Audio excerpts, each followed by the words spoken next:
nosotros consideramos las ciencias gastronómicas como aquel espacio común que da el término de gastronomía, donde pueden incurrir diferentes tipos de ciencias. Es un espacio, la gastronomía, el acto de comer, donde también implican las denominadas ciencias sociales. El alimento está lleno de historia, de cultura, de identidad.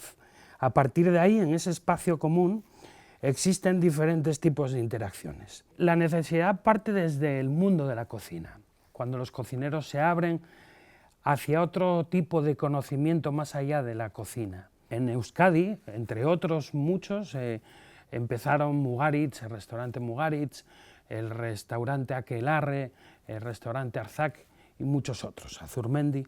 Empezaron a existir o a aparecer otro tipo de intereses. Por ejemplo, en que un restaurante y un centro de investigación vayan de la mano a la industria alimentaria para el diseño de nuevos platos y menús.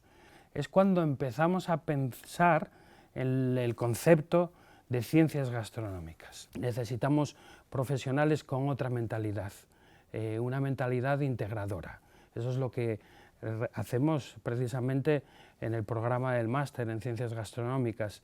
Personas que vienen del ámbito de la ciencia o de la cocina confluyen y trabajan en proyectos de investigación prácticos intentando cambiar esa visión. Si queremos resolver ciertos desafíos que hoy en día tenemos en todo el mundo y relacionado con la alimentación y la gastronomía, es muy necesario abrir nuestro foco, abrir nuestra forma de pensar para intentar relacionarnos con la comida de otra forma.